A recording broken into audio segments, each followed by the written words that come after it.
Le voyageur qui désirait partir en direction de Vaugneray, il y a encore 40 ans, en 1954, se retrouvait ici même pour prendre le train.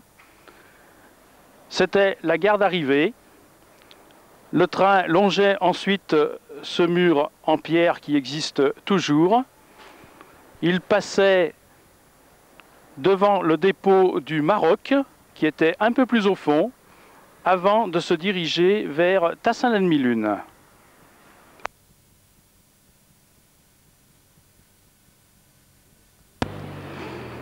Nous voici donc revenus 40 ans en arrière et destination Vaugneray.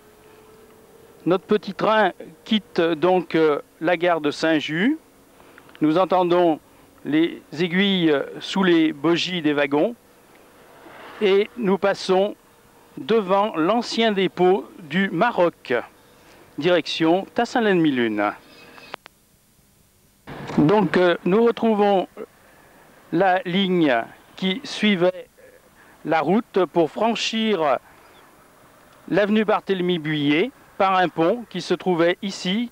Nous voyons à droite encore une culée de l'ancien pont métallique et la ligne suivait l'avenue Barthélemy-Buillet parallèlement à environ 20-30 mètres.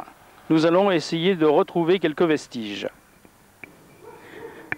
Un peu plus loin, en direction de Champvert, nous retrouvons les vestiges de la plateforme. Et ici, nous avions un pont métallique qui franchissait cette petite rue.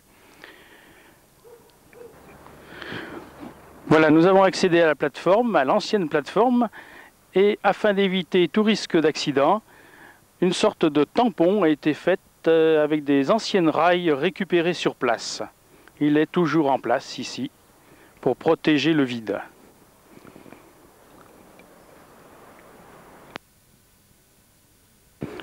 Et nous trouvons même un ancien point d'ancrage d'un poteau de caténaire qui est encore ici présent. Moins de l'histoire du petit train, des morceaux de rail récupérés sur place donc. L'ancien riverain n'a pas hésité à récupérer des traverses afin de constituer une clôture. Quelques centaines de mètres plus loin, notre petit train passait sur un viaduc qui est en maçonnerie, puis sur un pont métallique afin de franchir l'avenue Barthélemy-Buillet.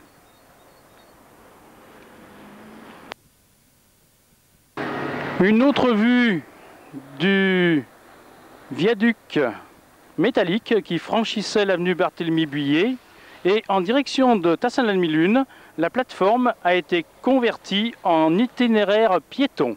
Nous allons l'emprunter à un court instant.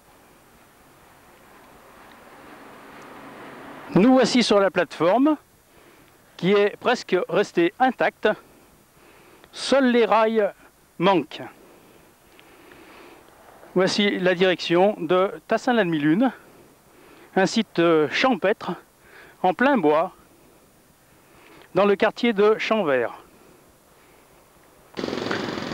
Le train sortait du bois de Champvert, s'arrêtait à la gare qui se trouvait approximativement ici, puis s'engageait dans la tranchée des Massues qui se trouve en direction de l'ouest.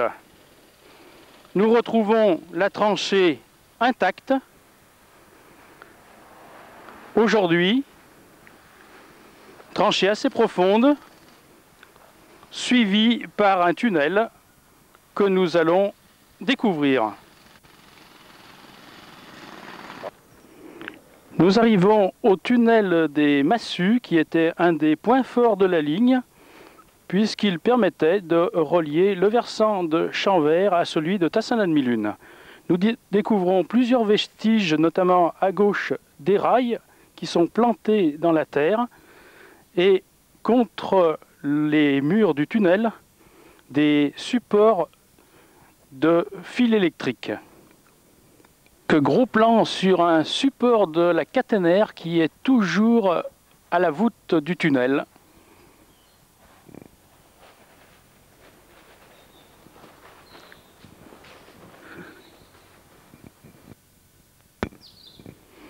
D'autres vieux supports de fil électrique. Et de suite à la sortie du tunnel, à droite, nous découvrons les vestiges d'un ancien aqueduc romain qui avait été coupé à l'époque par la voie ferrée. Nous allons donc prendre la direction de Tassin-la-Demi-Lune. Continuons notre chemin et au détour, nous trouvons un ancien poteau d'ancrage pour le poteau caténaire qui s'enfonçait entre les deux piliers en béton qui sont toujours ici présents. Nous avons, juste avant l'arrivée en gare de la Demi-Lune, le chemin de la halte de Grange-Blanche.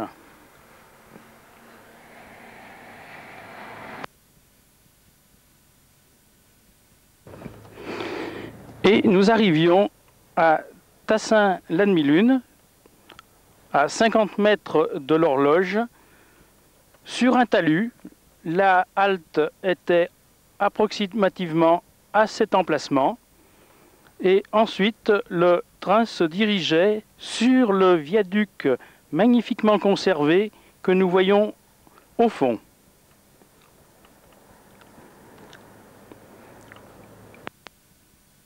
Le viaduc, nous le retrouvons sous un autre angle. C'est l'un des plus beaux ouvrages actuellement conservés de l'ancienne ligne. Il comporte 8 arches intactes. Ici, nous en voyons 6. Sur le viaduc subsistent encore des poteaux, des fils télégraphiques. Nous voici sous le viaduc. Nous apercevons au passage un point d'ancrage d'un poteau caténaire. Le viaduc est entièrement en pierre dorée du Beaujolais.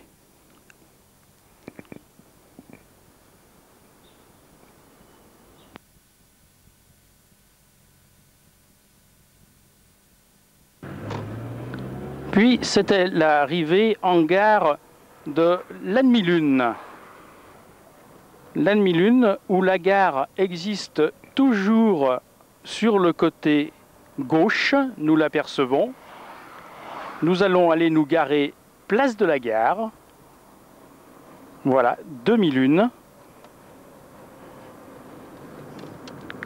Nous voici côté voie de la gare de la Demi-Lune où il subsiste toujours les platanes qui ont vu passer le petit train.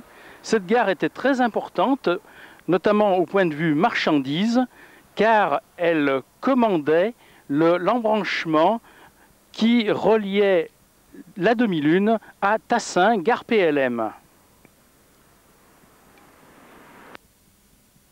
Au départ de la gare de la Demi-Lune, que nous venons de franchir après 8 minutes de trajet depuis Saint-Just, la tâche pour nous est plus facile, puisque la voie ferrée est convertie en route.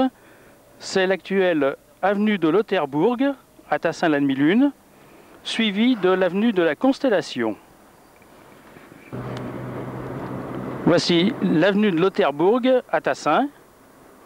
Et nous allons en direction de l'étoile d'Alaï, Alaï-Francheville. La voie prenait l'actuelle allée des Garennes et franchissait par un passage inférieur la ligne Tassin-Brignais-Givors du PLM. Voilà le pont de la ligne PLM. Et nous arrivions à la halte d'Alaï.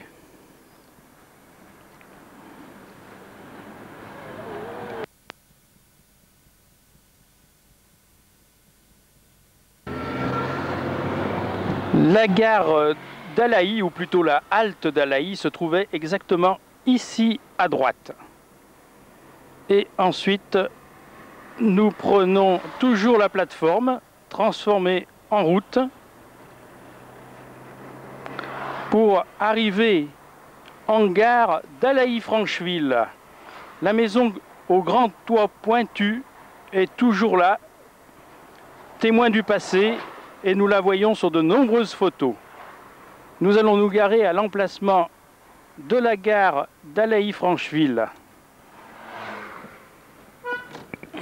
La gare d'Alaï-Francheville pour ensuite emprunter l'ancienne plateforme qui conduisait au monumental viaduc d'Alaï, qui était métallique et qui comportait 3 piles. Nous découvrons les restes du viaduc d'Alaï-Bel-Air avec les 4 piles. La portée était d'environ 300 mètres, la hauteur d'environ 25-30 mètres. Ce viaduc permettait le franchissement de la vallée du ruisseau de Charbonnières.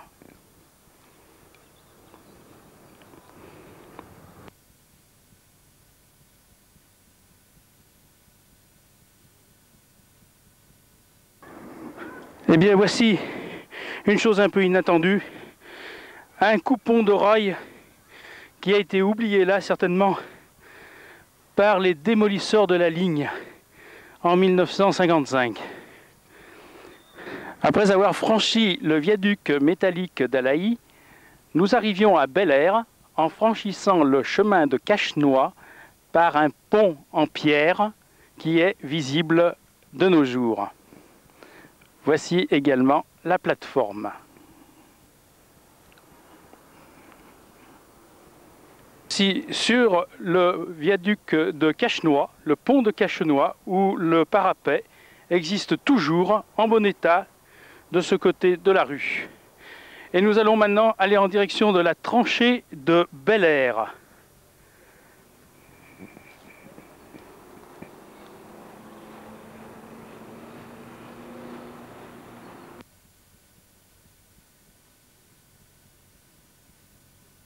Vraiment de l'archéologie ferroviaire que nous faisons, puisque nous trouvons encore 2 morceaux de rail qui retiennent le sol ici à l'aide de 2 traverses mises perpendiculairement.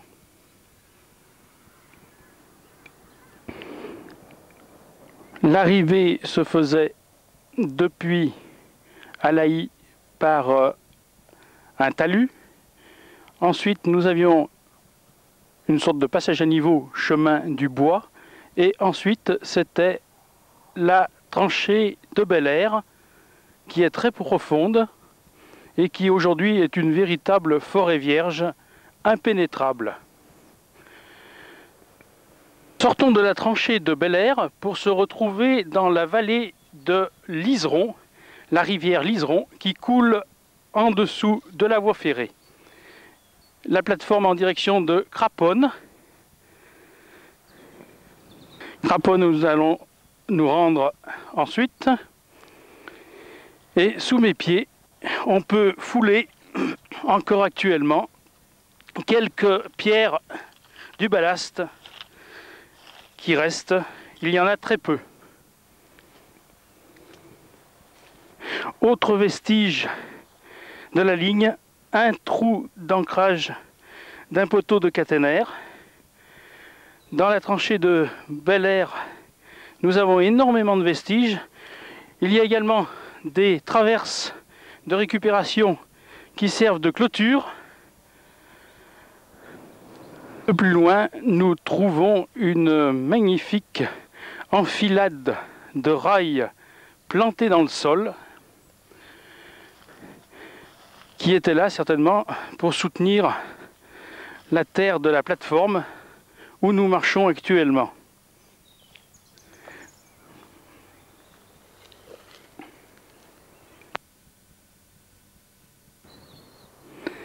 Et c'était ensuite l'arrivée à la halte de Bel-Air que nous découvrons, qui porte toujours sa plaque et qui est transformée aujourd'hui en une sorte de petit garage à outils par le propriétaire des lieux. Et ensuite le train s'enfonçait dans une tranchée qui aujourd'hui est comblée face à nous. Nous apercevons le chemin qui conduisait à la halte de Bel-Air, aux repères que nous trouvons au passage, en l'occurrence des poteaux métalliques qui servaient à l'éclairage public du chemin qui conduisait à la halte. Et sur le troisième poteau que nous voyons actuellement, un panneau indiquait « Halte de Bel-Air ».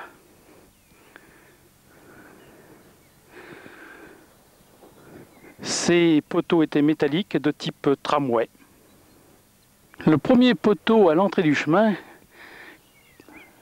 possède toujours un isolateur en verre et qui n'est pas cassé, 40 ans après. Voilà, le chemin descendait le long des arbres à gauche.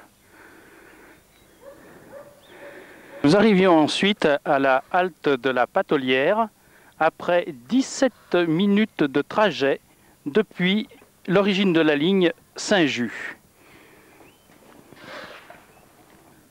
Et niché au creux du vallon, c'était la halte de la Patelière qui est construite en bois et qui aujourd'hui sert d'abri pour un cheval qui se trouve là dans le pré, je pense. On ne le voit pas aujourd'hui. Elle est toujours bien debout au milieu de la prairie. Une autre vue de la halte de la Patelière et nous apercevons enfin le cheval qui est abrité dans ce petit cabanon tranquille au milieu de la prairie. Ici nous sommes sur le tablier du pont. Le pont a été comblé car le train passait en dessous et maintenant ce n'est plus une tranchée mais nous sommes au même niveau.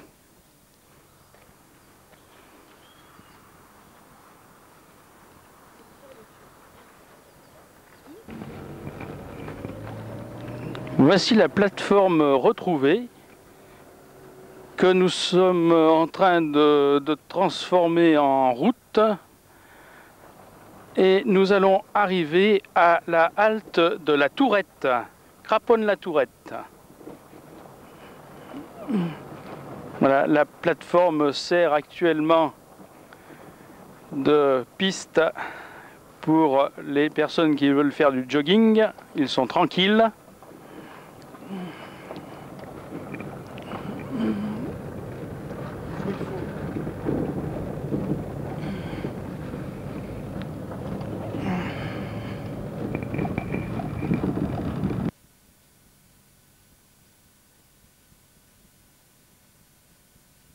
Nous allons franchir le passage à niveau de la Tourette.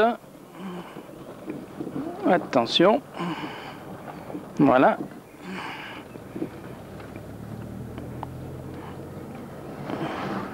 Et nous voici arrivés à la halte de la Tourette, qui est en bien piteux état et entièrement taguée.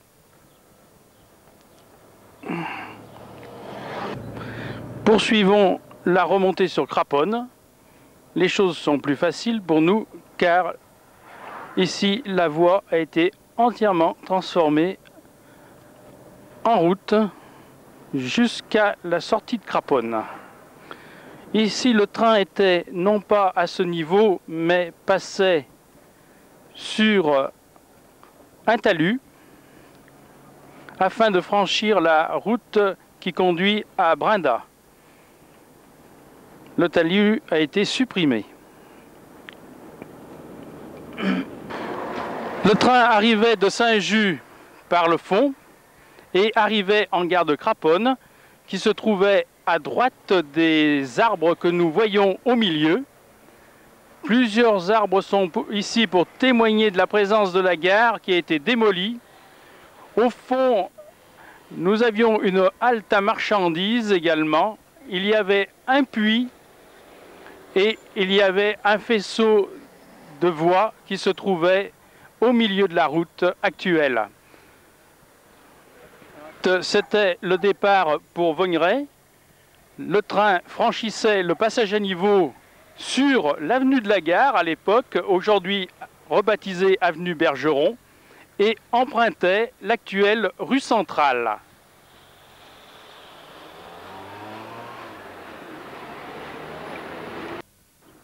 Après 25 minutes de parcours depuis Saint-Just et 11 arrêts, notre train arrivait en gare du Tupigné, aujourd'hui transformée en une coquette maison de campagne. La gare du Tupigné qui se caractérisait par deux choses. D'une part, son château d'eau, qui est toujours visible et qui date du temps des machines à vapeur, donc avant 1911. Et également, c'est la gare du Tupigné qui abritait la sous-station de la ligne. Cette gare commandait l'embranchement des deux lignes, l'une en direction de Vogneret et l'autre en direction de Mornan. Celle de Vogneret disparaîtra donc le 3 novembre 1954. Quant à celle de Mornan, elle disparaissait, elle, dès 1935. Nous allons maintenant monter sur Vogneret. Départ du Tupigné, donc nous trouvons l'ancienne plateforme de Vogneret, maintenant fermée symboliquement par une barrière métallique. Et de l'autre côté, nous avons l'ancienne plateforme qui menait en direction de Mornan, qui, elle, n'a pas vu passer, bien sûr, de train depuis 1935. Attention. Au départ du Tupigné, nous retrouvons la plateforme qui nous conduit cette fois à Grézieux-la-Varenne. Et chose incroyable, pour l'époque, il y avait moins de voitures que maintenant, c'est sûr. La ligne franchissait la route nationale 89 par un passage à niveau qui se situait ici, et nous voyons encore les restes de la maison du garde-barrière.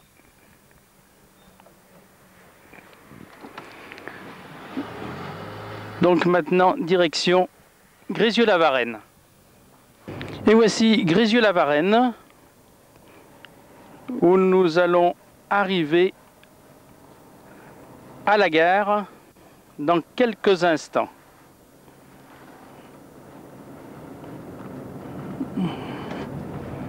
Voilà, la gare se situait ici à droite et une plaque est là pour le rappeler. Voilà, rue de l'Ancienne Gare. Grézieux, en direction du terminus de Vogneret.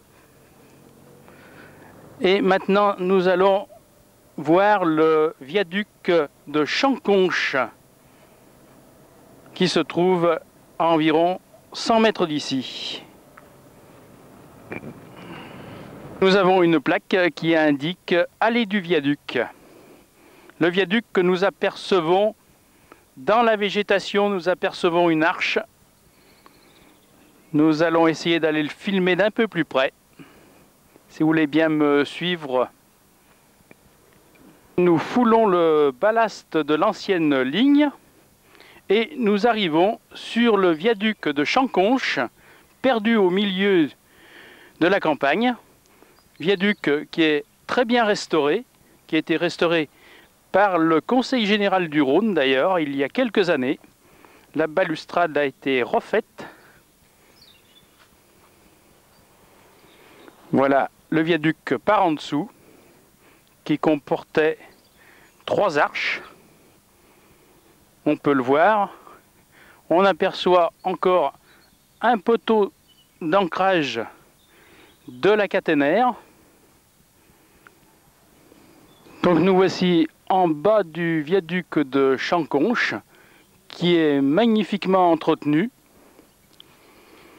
On croirait que le train y passe encore. L'endroit est des plus champêtres.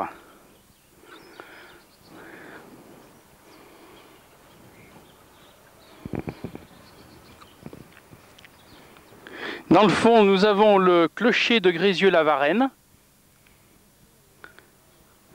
et la ligne qui arrivait depuis Saint-Just.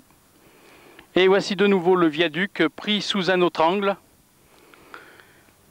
avec ces trois arches de pierre de taille.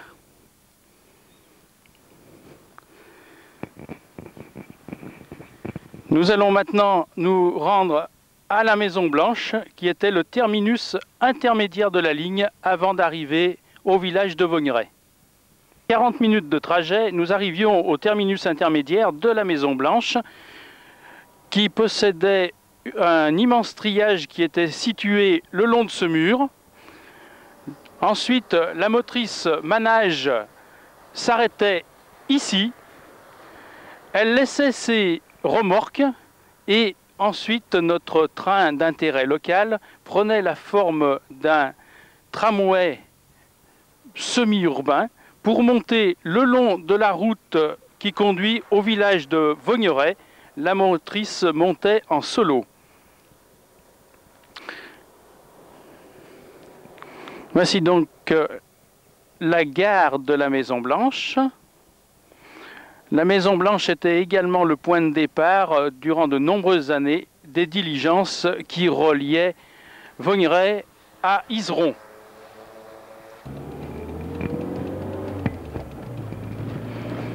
Voilà, notre motrice donc montait en solo le long de cette route-là à droite, ici même où nous sommes, pour faire terminus à Vaugneray village. Notre train terminait son parcours comme une sorte de tramway urbain dans le centre de Vaugneray, ici même. Il y avait une petite halte à cet endroit à peu près, à droite. C'était la dernière petite halte avant le terminus final. Elle se situait ici, voilà.